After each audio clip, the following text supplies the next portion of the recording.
आपका एक्सपीरियंस कैसा है? अब ये एक बिल्कुल नई तरह की, खासतौर पे सोशल डिस्टेंसिंग की जब हम बात करते हैं और बच्चों के साथ, घर में दोस्तों के साथ खासतौर पे जब आप बगलगीर नहीं हो पाते, तो अब उसके बाद ये कहा जा रहा है कि this could be the new normal. आगे ये एक इसी तरह से, इसी तर्ज पर मामला शायद आगे चलते रहें, तो वो पुरानी जो रिवायात और वो सारे जिस तरह से एक प्रैक्टिसेस थी वो तो छूट जाएँ शायद। बिस्मिल्लाहिर्रहमानिर्रहीम। पहले तो मेरी तरफ से सबको ईद मुबारक। मेरा हाल कुछ हमेशा से ज़िंदगी में मुख्तलिफ रहा लोगों से। कोरोना से पहले भी मेरा यही हाल था कि मुझे घर से निकलने नहीं देते थे। अच्छा। मैं बैठ के काम करता हूँ, उठ के अपने बेडरूम में चला जाता हूँ, तो स्टेटस को मेंटेन्ड है। तो घर मिलने भी कोई नहीं आता था? वो अपने चॉइस पर। अच्छा। तो सोशल डिस्टेंसिंग जो है वो नॉर्मली लोग वैसे मुझसे रखते हैं तो उससे कोई कोरोना के आने से कोई फ़र्क नहीं पड़ा। हाँ, मुझे कभी कभार अब जब ईदें आती हैं, अब जब हम ईदियाँ देने वाले हैं, लेने वाले नहीं हैं, तो वो लम्हे याद आते हैं जब कभी ईदी मिला करती थी। और याद रखिए कि आप जितनी भी ईदी बांट रहे हों, वो ईदी लेने के मज़े को हवर नहीं कर सकती। दुरुस्त। तो वो लम्हे अब भूल गए, वो लम्हे अब रहे नहीं, यादाश्तों में महफूज हैं कि हम किस तरह भागम दौड़ हर चचा ताया के पीछे। और बहुत सी चीज़ें बदली हैं, हमने अडेप्ट की हैं, तो अगर ट्रांसफ़र ऑनलाइन हो जाए ईदी। आई हेट दिस आइडिया, ये I absolutely hate this idea. देनी तो है ना ईदी। No no, that is no concept of ईदी। ईदी के लिए बहस ना करना, जिस तरह दूध पिलाई के लिए बहस ना करना, कोई दूध पिलाई नहीं है, सही। इसी तरह ईदी के लिए बहस ना करना कोई ईदी नहीं है। एक ज़माना था चूड़ियों के स्टॉल लगते थे, ईद कार्ड बिका करते थे। ईद कार्ड हम अपने दोस्तों और हमने अपने ताल्लुक़दारों के हवाले से ख़रीदा करते थे कि किसको क्या भेजना है।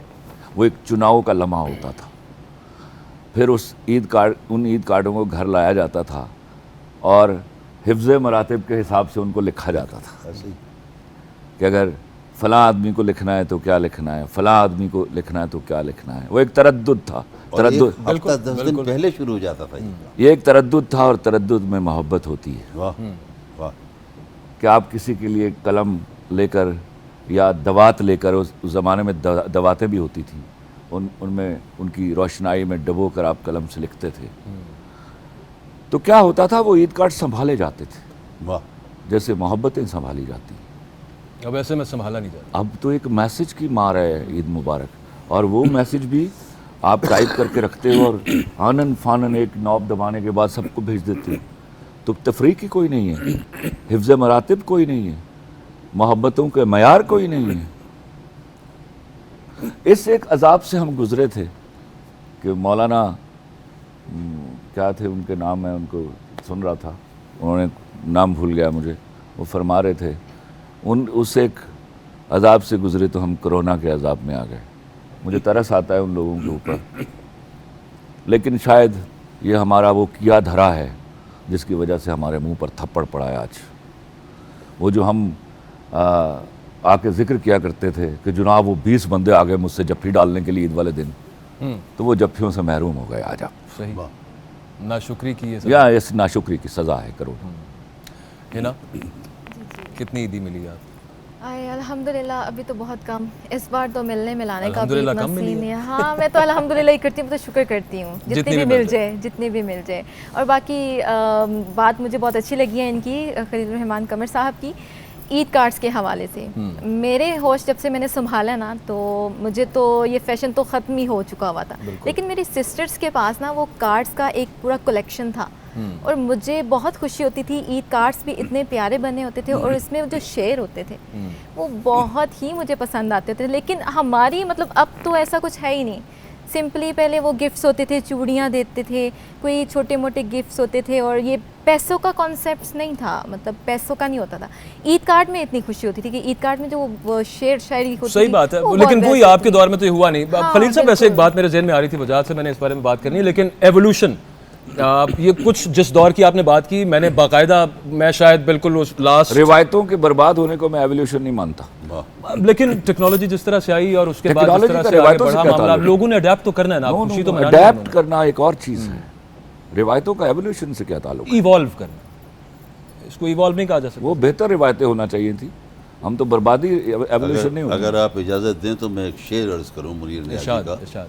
रिश्ता रिवायतों से भी बाकी नहीं रहा, तो आइंदा के सफ़र के उफक पर भी कुछ नहीं। सुभान अल्लाह, सुभान अल्लाह। ये तो फिर रिवायतें बड़ा भाई ठीक कह रहा है। बर्बादी को एवोल्यूशन नहीं बोलते, एवोल्यूशन में हम आगे बढ़ते हैं। नहीं, आपकी बात बिल्कुल दुरुस्त है, लेकिन मैं तो ये कह रहा था कि जब आपके पास ऑप्शन ही कोई ना हो तो फिर आपने कहीं खुशी तो ऑप्शंस तलाश क्रिएट करनी करते है। हैं हमें अल्लाह ने क्रिएटिव बना के भेजा है, ये हमें क्रिएट करना चाहिए। We are not somebody who एक ऐसी मजबूरी आ गई नो नो, कि ये अब I don't believe people who see the things happening make the things happen. I don't believe in people, such people. वजाहत कैसी गुजर रही है, और ख़ास तौर पे ये कि मतलब you have to come to office on an off day, और वो हर दफ़ा, और कोरोना के बावजूद जहाँ पे लोग वर्क फ्रॉम होम, हमारे पास तो ये ऑप्शन भी नहीं है। अपार्ट फ्रॉम दैट, किस तरह का लग रहा है जब दोस्तों से इस दफ़ा आप गले नहीं मिल सकते? नहीं, सच्ची बात तो ये है अकबर के 4-5 साल से जब से हम इस फील्ड में हैं, तो वही ईद घर से निकले ऑफिस आ गए, बिल्कुल वो ईद ऑफिस में ही। और ऑफिस के लोग जिस तरह का हमारा माहौल है, एक फैमिली की तरह हम लोग रहते हैं, तो ऑफिस वालों के साथ हो या घर वालों के साथ हो, इसका एक अपना चार्म होता है। लेकिन जिस तरह आपने बात की, खलील साहब ने अभी बात की कि ये ईद पहली दफ़ा हमें रियलाइज़ हुआ है, जब पिछली ईद थी या पिछली जो ईदें हम मनाते थे, तो गले मिलते हुए, ईद मिलते हुए, तो अक्सर हम अवॉइड करते थे, यार बस ठीक है अब निकले मस्जिद से या कम लोगों से मिला जाए।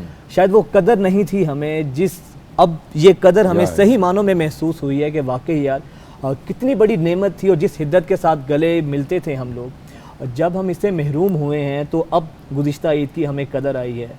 तो उसके अलावा एक बहुत फीकी सी ईद है अकबर, मसलन इस माहौल के अंदर जब ये पेंडेमिक है, उसके अलावा फिर जो मुआशी हालात हैं, सच्ची बात तो ये है कि रस्म दुनिया है ईद मनाना, लेकिन इस वक्त जो हालात हैं हमारे, तो काफ़ी चीज़ें मिसिंग हैं। वो जो अपने लोगों का घरों में आना, घर में मिलना, घर वालों से मिलना, उसके बाद मसाजिद के अंदर जब ईद की नमाज़ पढ़ने के बाद मिलना, और सबसे बड़ी बात जिस तरह सर ने ये कही कि ईद के नए नोट वो नहीं हैं, बचपन से जो हम लेते आए थे ईदी, तो ये वो चीज़ें हैं जिनकी बहुत शिद्दत से कमी महसूस हुई है हमें। और वाकई ही में अब एहसास हुआ है कि गुज़िश्ता ईदों में जो हम नाशुक्रियाँ करते रहे हैं, शायद ये उस नाशुक्री की जो है ना वो कीमत है जो हम इस दफ़ा अदा कर रहे हैं। बेशक। तो जहाँ पर हम ईद मना रहे हैं, ईद का नाम ही खुशी का है, और जब आपकी खुशियों में शरीक ना बिल्कुल, हो, बिल्कुल घर ठीक से ऐद दूर की हैं। तो फिर कोरोना ईद मना रहा है जी। मैं कोरोना ईद मना रहे हैं, मैं बिल्कुल सिर्फ ऐसा सर ही। कह रहे हैं कि मतलब इंसान मुसलसल ना गम में रह सकता है ना खौफ में रह सकता है, ये इंसानी नेचर के खिलाफ है। अब जो हालात इम्पोज हो गए या हमारी अपनी करतूतों की वजह से एज यू सेड आ गए हम पे, और ये हम जो भी भुगत रहे हैं, ये बेशक रह लें, लेकिन हमारे जज्बात मुसलसल खौफ के और दुख के तो नहीं रह सकते। तो कुछ तो उसमें से निकलना होगा, नहीं, कुछ वो तो फिर इसमें भी कोई ना कोई खुशी तलाश करनी लॉकडाउन होगी। खुलते पता चल गया कि हम मुसलसल गम में नहीं रह सकते। जो तबाही हुई है, अल्लाह ताला उनको महफूज रखे, हम सबको महफूज रखे, दोस्त दुश्मन सबको महफूज आमीन रखे। आमीन आमीन। परीशे, कैसा लग रहा है आपने, मतलब आप पहले you been working in media, लेकिन ये ख़ास तौर पे एंकरिंग में अब जो आपको लंबी शिफ्ट्स करनी पड़ती हैं और छुट्टी नहीं मिल रही होती, और फिर ईद इस तरह की कि जिस पे आप अपने फैमिली को, क्लोज फैमिली को तो, लेकिन एक्सटेंडेड फैमिली को आप नहीं उस तरह से मिल पाते, तो हाँ, सबसे पहले तो आप सबको मेरी तरफ से बहुत बहुत ईद मुबारक। खैर मुबारक। और मुझे बहुत अच्छा लग रहा है, बल्कि मेरे लिए ये बहुत खुशी की बात है कि मैं अपनी टीम के साथ ईद इस दफ़ा मना रही हूँ। और सबसे बड़ी मेरे लिए जो एक मैं बहुत ज़्यादा पुरजोश हूँ, और मुझे बहुत ज़्यादा अच्छा लग रहा है कि इतनी बड़ी सेलिब्रिटीज़ के पहलू में बैठ के बोलने का मौका मिल रहा है, तो मेरे लिए ये बहुत बड़ी बात है। और ईद जो है इस दफ़ा तो ईद अपनों के साथ भी अगर घर में हम होते तो मेरा ख्याल में इतनी गैदरिंग जितनी यहाँ पे अभी है तो ये नहीं हो सकती थी। तो मेरे लिए तो ये बहुत अच्छा है, मैं बहुत इंजॉय कर रही हूँ मेरी। चलें अल्हम्दुलिल्लाह, हमारी ईद तो बहुत अच्छी गुजर रही है सो फार, माशाल्लाह ज़बरदस्त है। ब्रेक पे जाने का टाइम है, ब्रेक पे जाने से पहले खलील साहब कुछ हमारे नाजरीन की समातों की नज़र कुछ कलाम हो जाए। अभी तो मैं वो ईद कार्डों में एक शेर पढ़ा था मुझे कभी 1985 में, मैंने वो शेर मैं सुना देता हूँ। ये किसी का है कि ईद आई है सुलगती हुई यादें लेकर, ईद आई है सुलगती हुई यादें लेकर, आज फिर अपनी उदासी पे तरस आता है। वाह वाह वाह। अच्छा अकबर, खलील साहब के शेर से मुझे भी एक ईद की मुनासबत से शेर याद आया है, तो इन हालात में मेरा ख्याल है वो फिट उतरता है। कहते हैं कि तेरी दीद से वाबस्ता है ईद मेरी, मैं कैसे ईद मनाऊं कि तुम नहीं आए। वाह वाह, किसकी बात कर रहे हो वैसे? ये नाम तो नहीं ले शेर वहाँ तक सकते, पहुँच गए, लेकिन घबराओ मत। हालात के तनाजुर में ये शेर मेरा ख्याल है फिट उतरता है। नहीं नहीं बिल्कुल ठीक नहीं, है। अगली ईद पर वो साथ होगी तुम्हारे, डोंट एक ब्रेक का